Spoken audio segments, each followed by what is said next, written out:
welcome to Home Gym History, produced by Garage Gym Radio. My name is Rob, and I am happy to have not one but two guests here from Solid Bar Fitness, Joe and Brad Repke. Welcome. Thanks for having us. Thanks.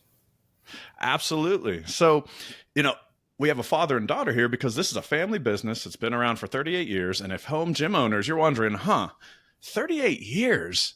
Solid Bar Fitness. That sounds familiar, but I'm not sure. That's why I wanted to invite them on, because when I spoke with both Joe and Brad and some of their other staff at HomeGymCon last spring, I was enthralled with some of your company's history. And I also found it very curious that some of the work that you've done, I guess I'd say, with barbells and things like that might actually be in the home gym space, and home gym owners and commercial gym owners, you might be using their products and not even know it. So this will be the story of Solid Bar Fitness. And why don't we just start there? So Joe, Brad, could you just give us like a brief background on your company? Oh, just as I got out of college, I played football in college, and when I got out, I was into the weightlifting and doing that. So I got into just building weight equipment. And I had a buddy that had a welding shop, just a makeshift thing. And so we started building some equipment. We started putting in some weight rooms around Kansas. And then, it was probably 5 years into it, we were handling this bulky equipment and everything. And it wasn't getting any funner. So I met a guy at a show. And he had a bar there I wanted. And I asked him how much he wanted for it. And he told me, and I said, well, that's outrageous. I can build it a lot cheaper than that. And so that's how the bar business got started. He said, well, if you can build them that cheap, then build them for me. And so we got into the bars and bars only. I see. So equipment first, and then that kind of led you into the barbells. Yeah. So then, you're based out of Kansas. Where did you go to college? Baker University. Okay. And then as far as just that desire to build, was it just to, kind of have a gym equipment that you wanted, that you needed, or was it making a couple bucks while you're in college, making it for other people? Well, we didn't have a facility. So it was just doing a lot of transporting equipment from here to a paint shop. And it was not working well. Yeah. So after I got started in making bars and welding them up, because we started welding because we didn't even have a machine shop yet. So we welded all our bars up and sent them off to get them zinced or chromed or whatever. And then we got started into the straight bars, and that's when the machine shop came on, and we just started building our own. As far as, people in gyms, they might be using your products and not even know it, is that I know that, there's a confidentiality about the agreement you have with the companies you work with. But, when it comes to that, I was wondering, does it ever, when you make bars that are branded by other companies, do you ever see praise for those bars or anything like that and think, oh, shucks, that's mine. I made that thing. Mm-hmm. Oh, yeah. Yeah, we go to Ursha and all them, and we go to quite a few shows and just walk around, and that's what we do. We're trying to set up new dealers. And sure. So even at lots of shows like what you did, they'll walk past us and be like, "Oh, we've never heard of you," but then we'll see them walk to another booth and go lift with our bar. Yeah. They just don't know. Yeah, and I might have, for all I know, lifted with your bars at several booths at HomeGymCon. I don't know. So that's where it gets interesting to me, because when it comes to the development of barbells, let's take it from that angle, because what's interesting to me personally, and what really was the start of the show, is just strength history. And we've seen in the time of your company, the last 38 years, we've seen a huge rise with home gym ownership and a huge rise with just what people expect out of a barbell. And I think expectations have changed over the years. Now, people demand a lot more. So what do you see as a barbell producer and manufacturer? what do you think of the changes that have occurred? What are some of the most significant changes over the years? Well, in the manufacturing bars, and that's what I do within the company is work with the steel and uh, and the design. Um, the biggest thing I think that we changed in the barbell industry was putting the snap ring and the spiral ring in the end and getting rid of the shoulder bolt that always came out. We were the very first ones to do that, and as you can see, every company liked our idea. It Mhm. wasn't something we don't patent anything on our bars. I just kind of took it as a compliment. Like, Yeah, hey, we come up with something good. Everybody's using it. that's true. And I mean, that's definitely a way that, like, whenever I'm looking around on the used market or even new, the second I Mhm. see a bolt at the end of a barbell, I just think, oh, that's a cheap bar. Like the second I see it, there's only one, uh, I wouldn't say one, but a handful of exceptions. Like Ivanko made a nice bar with a bolt at the end uh, quite a while ago. So, there are a couple exceptions. I don't want to speak in absolutes, but for the majority of it, whenever someone who follows me on Instagram sends a picture and says, "Hey, look at this old barbell," as soon as I see that bolt at the end, I think, it's fine. You can pick it up if it's cheap and clean it up, but it's nothing special. So then where did the snap ring come from? Just another way to hold on the sleeve? Like Yeah, how'd you come upon that? did this with had a company in Utah, and we were just the shoulder bolts and that stuff was you couldn't put enough Loctite on them to keep them in there. They After you drop them, they're eventually going to break loose. Um, so we went to work on that, and it was pretty simple. Instead of putting a bolt in there, just machine out a little ring, Mm-hmm. and we did a lot of testing on it with that, and it it was almost impossible to get that to break on. Yeah. So And we don't necessarily use a snap ring either. We use a Mm-hmm. spiral ring. Yeah. So Could our you bars, speak to that? Yeah. um, so a snap ring bar it has a lot of components in it. So like you take it out and you have like what, two snap rings in there maybe, and a lot of other components. Ours, we probably have three components within our bar, and then you instead of using those little, what is it, those plier things. Yeah. Snap ring Uh, pliers. yep, we just have to, what do you call it, Dad? well, it's a spiral ring. The other thing it does is it doubles up. It's twice the strength as a snap Mhm.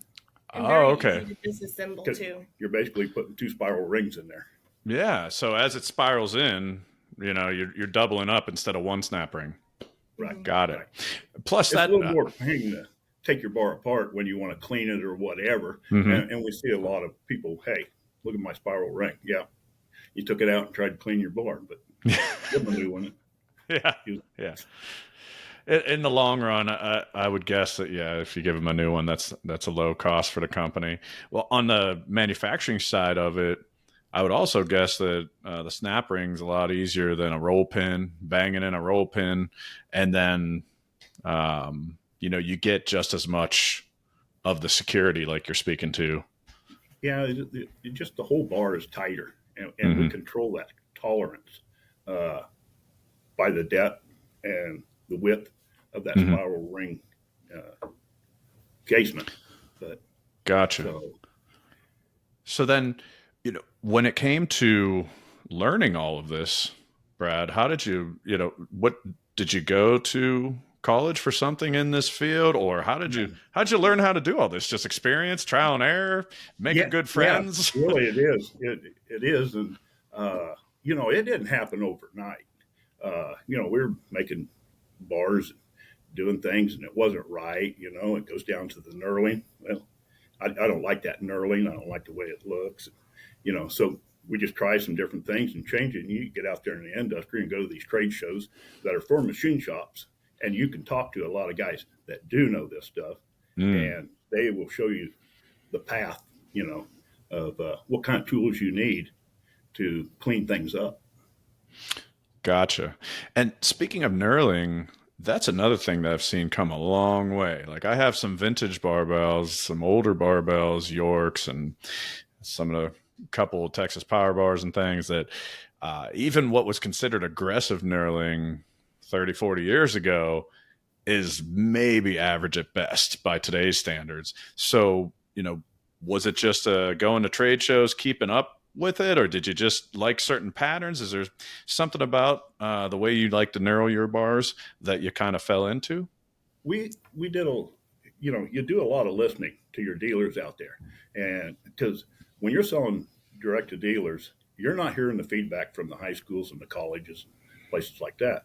So, but they're giving us the feedback. Hey, this thing was pretty aggressive and it's tearing my high school kids' hands up. So, Yeah.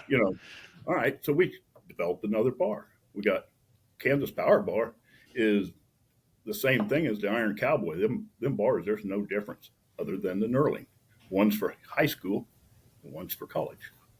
Gotcha. Home gym. Mm-hmm. Yeah. So, Your preference, because people have different preferences too. yeah. But the difference, our steel has changed so much Mhm. in the heat treatments and things over 30 some years. And so when you're knurling, it makes it a difficult task to get that knurling right because that steel is so hard. You really go through the knurls. And when it comes to the steel, just the price of steel from the outside looking in has gone berserk. The past couple of years has really gone up. How has that affected your company? Have you just had to raise prices, or did you have to get different sourcing? Or what, how did you deal with that?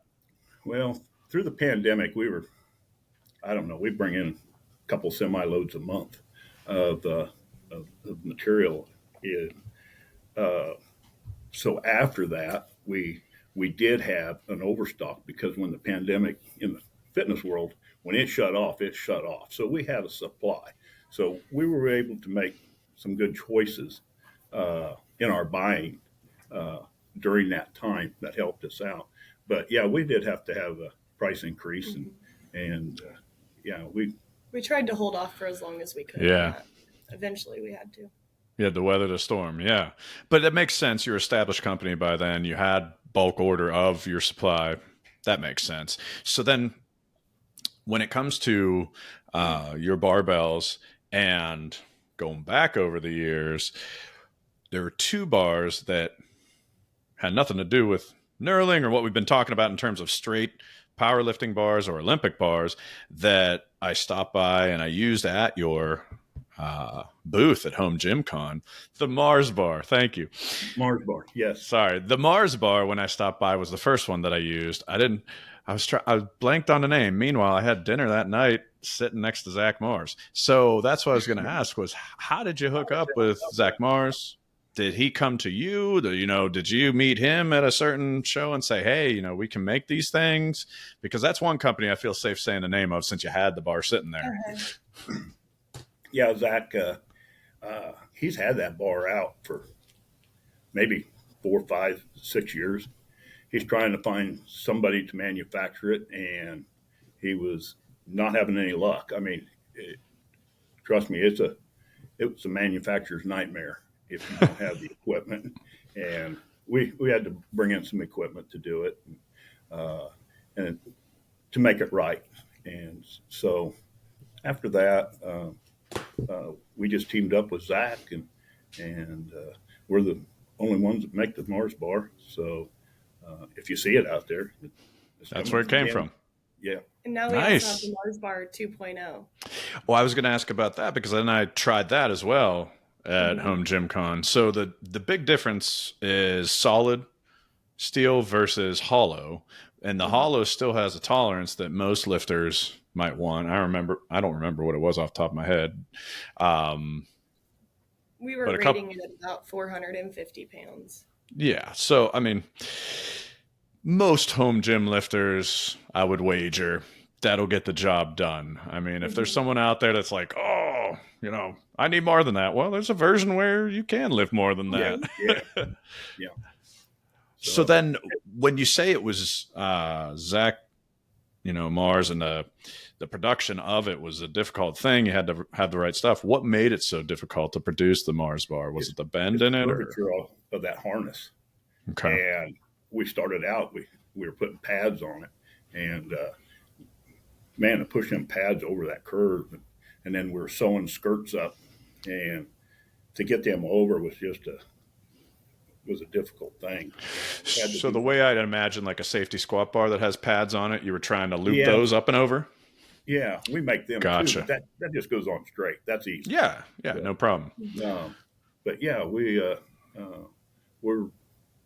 going with we went with a foam pad, so but it has to be done out of house.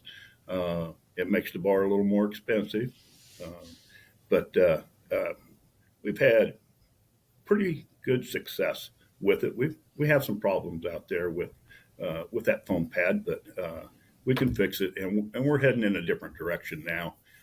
We'll get away from that, and we're going to come up with a snap-in foam pad. It's down the road, so don't wait to buy one. Just on that, but it's just going to be a pad that snaps on there. And, gotcha. And it just looks the same as what it does now. Okay, but it just makes life easier in terms of manufacturing it. Okay, yeah, that makes sense, and it's interesting to hear, how you're kind of tweaking it, I guess I would say, just to refine the process, because it looks like it's here to stay. There's certain bars that have come and gone. Moore's squat bar, for example, I have one of his, and then Frank Zane bought it, or I shouldn't say bought the rights, but attained the patent in some way, his own patent maybe for it, but I don't believe it's produced anymore. So there's certain things that have kind of come and gone, but I think it's pretty safe. People love that bar, the Mars bar. So it's cool to see that. Now, what about the trap bar, the hex bar, however you'd like to refer to it? You had some interesting background on that, because when I said, you've innovated various things, you pointed over to the trap bar and said, oh yeah, right over there. And I said, well, wait a minute. Every time I talk to someone, they say this other gentleman, Al Gerard, invented it. So what's the backstory there? Well, that was the very first bar that we made, and that's the show I was at. Al Gerard was there, and he's the one I tried to buy the bar from. Okay. And so he said, like I said, it's too high. I can build this. He said it's patented. I said, I don't care. I think I can do something there. And he said, well, if you can build them for that, build them for me. So I started building them for Al Gerard. And so are these the diamond shaped ones that I've seen? Those older ones? Yeah, they were diamond. Okay. And I don't really remember what happened, but they were starting to bring them in from overseas. Okay. And he shut everybody down on that. And the actual first trap bar, I think, came from Sweden. He got his idea because it used to be oval. Mm-hmm. And he made a diamond. So we went to our patent attorney and said, hey, what can we do? And so we made a hex. So we were the very first ones to make the hex shape. And gotcha. Another good idea, because the industry followed. Yeah, everybody makes the hex shape. Yeah. The diamond. You can get bigger athletes in there. Yeah, bigger athletes. Yeah. So, we have that in the mega hex for college, big high schools. We have a combat ready bar too. Okay. It's a big one, and that one's rackable. Oh, okay. That's the big difference with that one. The ACFT bar. Yeah. Interesting. So there's the regular hex. The mega hex is a larger one, and then you've got the combat ready one that you can rack. Mm-hmm. Very nice. And that's interesting about the switch to the hex shape, because that's whenever I'm looking online and I'm looking at the used market for older bars, it's easy to pick out the old trap bars because they're diamond shaped. I mean, it's like a dead giveaway. Like, oh, there's an old one, because no one makes them like that anymore. Everyone shifted, like you said, to the hex, and that's where it came from, was solid bar. Listeners, I told you that this company is in your gym in one way, shape, or form. Yeah. Whether it's the snap rings or the hex trap bar. Very cool. Yeah. So then, when it comes to the growth of the company, what has been one of the biggest challenges over the years that you faced? You mentioned how you were able to weather the storm with the COVID shutdown and things of that nature, because you already had some supply on stock and were able to make good choices. But even before that, before 2020, any challenges that really hit the company or hit you guys that you had to overcome? Well, there's always a growing curve, in any business, and I think we've had. It seems like there's been a pandemic of some sort, not of what we just had, but it comes along about every 4 to 5 years, and that's something maybe not that caliber, but in 2008, was uh, they called the recession, Yeah, and the we housing got really, crisis, all that stuff. Yeah. yeah, I was really nervous about what was going to go on, and we got really busy because people weren't going to the gyms, and they're not Ah, going to quit lifting weights, and so they started buying, fixing their home gyms up. But the home gym stuff has never stopped. There, there's people that just buying that and they're adding on. And yes, the Mars bar is expensive, but that's the next thing on their Christmas list, yeah, and so it's on my list. yeah, I've been dreaming about it since HomeGymCon, but the problem is I'm in love with all the old weights. So, I have these newer things I want to buy, and then I see something, some old weight that's for sale, and I'm like, oh, I can't pass it by. So I keep on dodging the new stuff, but well, it's okay. I got plenty of new stuff, and I will have a Mars bar sooner or later, because I think Zach Mars is just a cool guy too. I like his yeah, Yeah, story. he's awesome. he'll be there next year, and we'll Yeah, do, yeah. I and like talking with him, and I loved he was on Garage Gym Experiment podcast, which is also on the Garage Gym Radio Network, and he told the whole story of the Mars bar, and I thought it was a really cool story. So it's kind of cool to piece together, the other pieces of it with Solid Bar Fitness. So then you made the shift to barbells, just ease of handling them. You liked making them, and then moving forward from that, because you're making the hex trap bar, what was the learning curve like to then make Olympic bars and make um, different styles of bars moving on from that? well, getting the right material in Mm, there. okay. So we got the flex down. You can't use this bar material for this bar, and things like that. So there was a lot of testing going on back in the day, uh, and steel has changed. I mean, from what we used to buy 20 years ago. I mean, we're buying different stuff now. Um, it, we used to be able to knurl that stuff pretty easily. It didn't wear out your knurls because it was a little softer and the heat treatment wasn't there. But that's not the case anymore. It's Mm, you got to have the right. Uh, everybody talks about PSI. Hey, what's your mm, PSI? yeah. Well, why don't you ask me about the yield strength? Because if your PSI and your yield strength aren't right, you might have a dangerous bar. So I know they come from overseas and they got advertised 225,000 PSI. If I had 225,000 PSI steel, I couldn't knurl it. It would be a smooth bar when it come out of that machine. So, um, Interesting. that's why I say ours is 185,000 psi, Hmm. uh, but that's the low side of the material. So it could be 190. That makes sense as far as the knurling. I never really wrapped my mind around it that way, but yeah, the harder the steel, it's going to be tougher to knurl it, and or near impossible, like you said. Yeah. So that makes a lot of sense. Now, when it comes to other companies and competition and things like that, plus you have companies that are almost solely importing manufacturing overseas versus companies that are here in the United States and manufacturing here in the United States. What's been your relationship like with other companies? I know some companies, like you said, buy your product and brand it for their own, but there's got to be other companies too that are competitive with you in terms of manufacturing Yeah. barbells. So, what's that been like over the years in terms of the ups and downs of competition? Biggest competition. I mean, definitely our biggest competition out there is China. Um, and because we have a lot of dealers that they do both. They go to us and they go to China. Um, but one thing we try to always do, I guess, is we try to always stay loyal to the dealers that have always stayed loyal to us through all of the, the pandemic and everything like that. Yeah.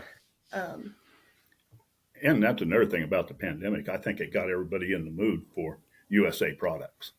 And we did see a big Yeah. shift when that happened. and they're right now we got to watch, I'm not talking politics, but China does this to us. We ride that roller coaster, and their economy is not real good. Containers are hard to get. These are good things for us. So we're taking a little ride right now. Yeah, it's interesting with the ups and downs of political relations and things like that, and how that trickles down and affects a family business like your own. Mm-hmm. And that aspect of your business, I love. I love a family business, and that's in addition to manufacturing here, United States. Right up front in your advertisements, your brochures, or right there at the booth when I spoke with you at HomeGymCon, it was clearly something that you put right out there. It's a family business. So Joe, what was your kind of induction into the business as you were growing up? When did things turn from like playing around at dad's work to working with dad? Mm-hmm. Yeah, and so my mom also works here too.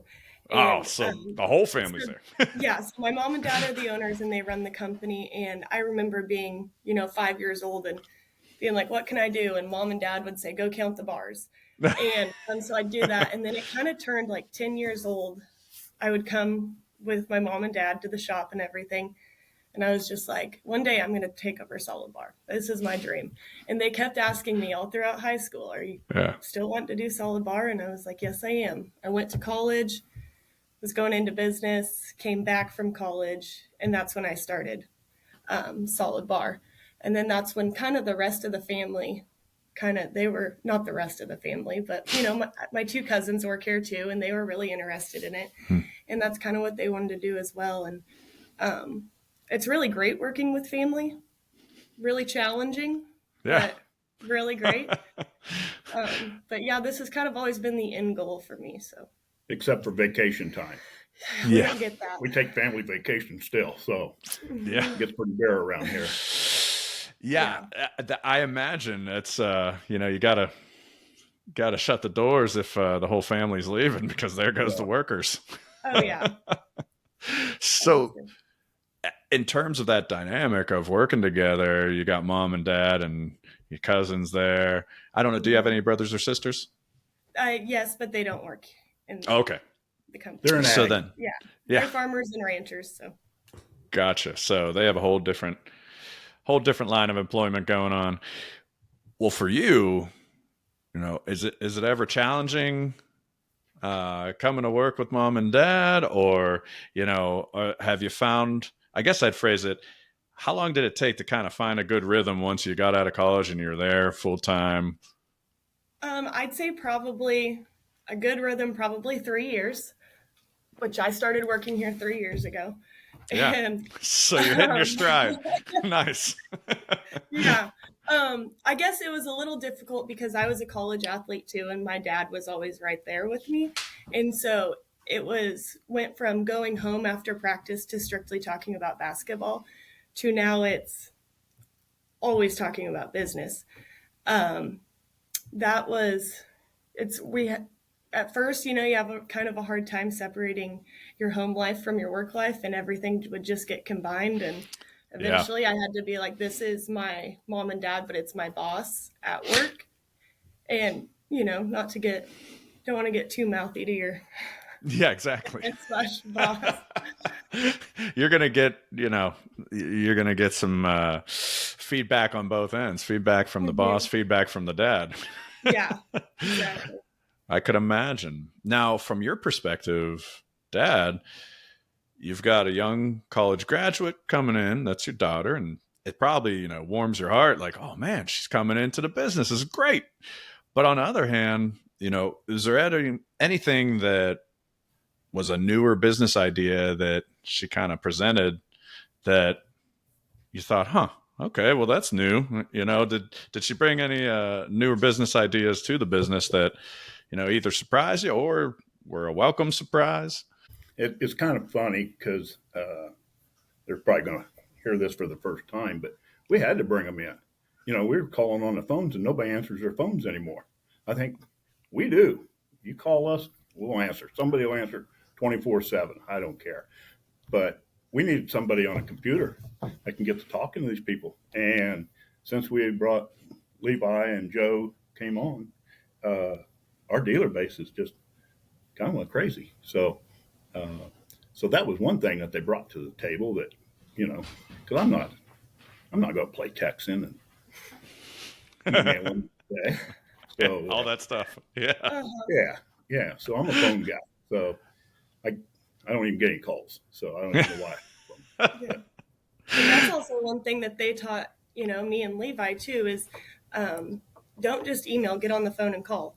So that's one thing that we're always answering our phone 24/7, and we like to talk to our dealers direct, and Yeah. we like to we get on the road and we go see our dealers, set up a meeting, just make sure they're doing okay, and if we can help them out with anything else. So, I mean, it sounds like it goes both ways, the influence of things, and that's a healthy thing in terms of a business. So then, it's tough for family vacations and things, but on the other hand, you're all there, so it's got to be nice, have a little birthday cake in the break room, and Yep. things like that. Be around for family. That's kind of nice. Uh-huh. When it comes to what you manufacture, though, is there anything that came along, whether past or even present, that you just thought that's not for us in terms of barbells or anything else? I mean, you spoke early on, it was just the equipment. You were getting tired of hauling around all that equipment, so you went down the road of barbells. But there's different types of barbells. There's all kinds of specialty bars, camber bars, you name it. Is there any that you just thought, nah, that's not our thing? Yeah, we just got hit with a bar that was designed down in Texas, and they looking for a manufacturer. Mm-hmm. We were the first ones that came to. I didn't see it being what he thought, so we declined on it. We have lots of people call us every day or try to set up a meeting just to bring their bars to our facility and see if it's something that we would like to take on. But we always have to look into our dealers and what our dealers like. And so we know if we're designing a new product, which dealer we can present that to, and they're really going to push it. And so there's just some bars in the space that we just can't, we know it's not going to go for us. It could for somebody else, but it's not going to be a seller for us. So there's the business end of it that you're computing that maybe an inventor and innovator didn't quite think through or just didn't know in terms of the manufacturer of the barbell, that kind of thing. Yeah, because it doesn't mean we don't like it. We just know we can't push it. If we look at it and it's a bar that we might make 100 of these a year, it's not worth it to us. It's numbers. Now that, Gotcha. 20 years ago, 25, I'd probably jumped all over. I'll serve anything that anybody brings, but we can be a little picky. Yeah. So then what's that process like? Is it basically like giving a pitch to you? Like if I'm sitting around this weekend and I'm looking at my barbells on my barbell rack over here to my left, and I think, oh man, I have a great idea. And this is the perfect barbell. Is it basically a pitch process if someone contacts you? Yeah, a little bit. Yeah, he's no longer with us right now, but during the pandemic, Jason Kalipa, we started the Shorty Bar, and now Rogue has it. They signed him on, so gotcha. Anyway, that's the way that went. But we still make our Shorty Bar. Yeah. We started now. So gotcha. Anyway, but yeah, we'll look at, and that's a nice We'll bar. That's a home gym bar. Yeah. Well, it's maneuverable, in a small space. So. Yeah. One thing about Solid Bar Fitness is that every one of us well, if you call, we're going to answer and we're going to give you a chance. We want to hear you out. So in the home gym space, there's no shortage of innovative people coming up with things because we spend a lot of time in our gyms. We're training in here and we've got time to ourselves a lot of times too. You're on your own in a home gym a lot of times, so your mind wanders and you start thinking about like, oh, that's a good idea. So when it comes to hearing a pitch, if you will, or hearing an idea from someone, how much of thinking through that on your end is the production in terms of supply and how much it's going to cost to make it versus the numbers, like you mentioned before, like 100 bars just isn't going to do it for your company, and maybe 20 years ago, 30 years ago, it would have, but now your company's at a point where you need to make X amount of bars for the type of, production runs you do. I'd say number one is the production. We got to look at it and say, hey, this thing's going to go. It's going to take some time, but it'll go. Then the profitability of the product. And if I see that I think it's a bar that will go, I can write. Well, the Mars bar was the same way. I mean, we didn't start selling hundreds of them, out the door. We had to work up to it and do the marketing and get our name out there and that. But I seen the potential in that bar when he brought it in. And then after talking to Zach, I mean, man, what an honest guy, you just, so I knew right then that he was going to put his heart and soul into that bar and do anything we asked when he goes to the shows or whatever he does. And so that's a good example that it's an expensive bar, but it's a, like I said, it's a manufactured nightmare. And, but there's other bars out there that are more than that one. And I don't think they're as good because this Mars bar fits like a backpack. And so the wounded warriors that came back, you don't have to hold on to this thing. You can just do your squats and so it works good for people who might have a handicap. Yeah, I tried kind of all configurations with it, if you would. Like I held on, and then the squat rack you had there, I held on to the rack next. I was still a little nervous, and then finally I felt safe enough on a couple reps, and I just let go. And I was like, "Hey, look at that! Yeah, it's not going to fall off." And I think it's unique enough that kind of safety is there in terms of producing it, but I find it really intriguing just the kind of gut instinct or the experience in your part to know that it's going to go, to look at something and think, yeah, there's a space for this. Like we're going to back this one. So that's that's an interesting aspect of it. Have you ever had something that just didn't go that you thought, man, this is going to be great. And then, 7 bars later, it's just not selling? Well, I think it was more that, we brought on this bar here and it was so close and we just eliminated. But, there isn't much to a bar. Once you get one made and it's right, now you're talking colors, silver zinc, black zinc, chrome, you're doing more changing with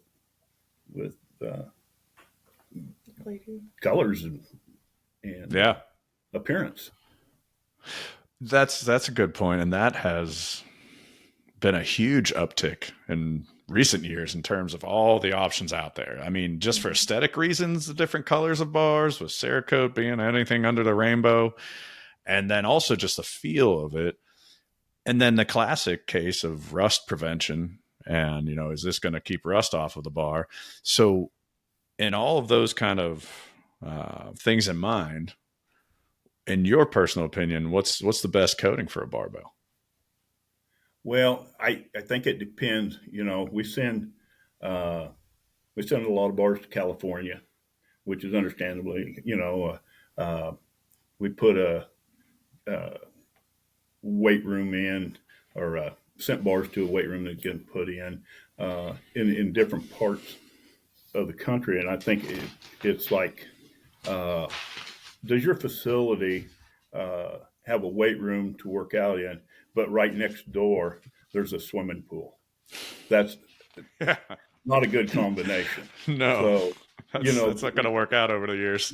right. And so the black zinc and that stuff is still uh, it's still a good product. Mhm. You know, we make bars that are raw. People buy raw bars; they like them rusty, and That's me. so I, yeah. I just So like raw steel. It's a personal thing. I like the feel. Maybe it's and just most in of the my head at this powerlifters point. might I don't too. know. Yeah, powerlifters like it just raw. They like the Yeah. feel of it. And, I at this point it's been enough years that I just have kind of my routine down to like just clean it enough to let a patina develop, and you know down the road that nice brown patina is cool with me. But when it comes to other things, I mean, personally, I'm not a Cerakote guy, but I think it's curious the advent of Cerakote, and if I'm not mistaken, it was majorly used in the gun industry and the weapons industry, yeah, and then it made it over into barbells and things. But then black zinc and stainless steel, of course. A lot of people think that stainless steel can't rust, and there's plenty of people that message me and they're like, "I bought this stainless steel bar, and look, it's turning orange. What should I do?" And I'm yeah, like, "Well, it's not perfect. It's not. Nothing is completely rust proof." Mhm. So, like you said, if you're next to a pool, what are you going to do? so, yeah, yeah. so now, No, I think Cerakote probably stainless steel is probably yeah, up there, but very expensive. yeah. And then I think Cerakote would come right under that. Uh, And my listeners are going to comment on this. I'm always saying Cerakote instead of Cerakote. I had someone commenting the last time I was talking about it, and they spelled it out like a lady's name, Sarah. It's Sarah, Yeah. Rob. Come on, it's not Sarah. Like, all right, I get it. yeah. Well, if that's the biggest thing I mess up on this episode, I'll survive. Here, hey, if your racks and your bar is metal to metal, they don't make a coating. Yeah, exactly. It's coming. It's coming off, and you're Yeah. just gonna smack them metal to metal. But nowadays, better quality racks and even some of the cheaper ones, Yeah. the cups are getting lined. And yeah, my first rack, I took strips of this. I think it was weirdly, it came with like some furniture, and you're supposed to put it on the back of your furniture so it wouldn't like hit your wall. And I had it sitting around in the garage. It was like these strips of felt, and I layered them up like 5, 6, 7, and threw it on my J cups so that my bar wouldn't be going metal to metal. That was my first DIY in the home gym before I got a better rack. But you got to do what you got to do. Now you sell all kinds of other stuff too, Olympic plates and bumper plates and dumbbells, rubber mats. So, uh, and you've spoken of schools and facilities. Where's the bulk of your business for Solid Bar? Is it producing barbells for others? Is it facilities that you're installing in? Where's the majority of business, or is it spread pretty evenly? We're we're throughout the United States pretty solid. It'd Uh, definitely be producing bars though for all Okay. of our dealers would be the bulk of our business. mhm. Yeah. Just because we'll do weight rooms and everything, Hmm. but we try to keep that mostly in Kansas where we're at, because we have our dealers out there bidding the weight rooms. So Gotcha. Plus, it keeps it, you can be more personable right there in your own state, mhm. like you were speaking to before with texting and messaging and getting on the phone. I mean, you can see people and deal with your dealers. So then looking forward, you've got Joe, your wife, some cousins, the whole family's there practically, except for the farmers. They're Mhm. doing their thing, but hey, everyone has their own path in life. What's looking forward for Solid Bar? Is there anything on the horizon? You mentioned like a tweak you're working on, a little kind of update eventually down the pike with the padding of the Mars bar, but anything else that you can speak to? I know sometimes your contracts and things you can't really speak to them. Mhm. It's a little premature, but we do have a piece of equipment that we're uh, probably going to build, and it's going to be more for the physical therapy, Oh, uh, okay. nursing homes, hospitals. It will also fit. It will be in gyms, maybe not gyms, maybe high schools, but uh, it just keeps everything's great while you're doing, and it's an up squat. And it will be at the Interesting. HomeGymCon. Yeah. Oh, cool. It'll be there. It'll be like nobody else. So I'll look I've never forward to seen seeing that. yeah. And yeah, listeners, if you haven't bought tickets yet for Home Gym Con 2024, it is the last weekend in April 2024, and you can go to homegymcon.com to purchase your tickets. I'll drop a link in the description to this episode, and Solid Bar will be there. And you were there the first time Home Gym Con occurred last year. You'll be there again. You can see the Mars Bar and the Mars Bar 2.0. You can see this new innovation they're talking about. That sounds interesting. So if I'm hearing correctly, basically, like, let's say I have stability issues or maybe some spinal issues, things like that. This will keep me just completely in a straight up and down so I can work my posterior chain or work my legs. Gotcha. And you'll be able to put resistance on it as well. Okay. So I can do a squat. Up to only 650 pounds. Wow. So I can do a squat, but I'm not going to jeopardize this, the upright posture, basically. Interesting. I'll be curious to check that out. So then, as far as Home Gym Con, what was your experience like last year? I mean, you're coming back, so I assume it was pretty good. And I mean, you're on the Garage Gym Radio Network. That's, the same, the owner of this, Jake, is the man who produces Home Gym Con. So I know you probably won't trash it, but I just mean, was there anything interesting that happened at Home Gym Con, or did you meet anyone that stood out to you or see anything you enjoyed, anything like that?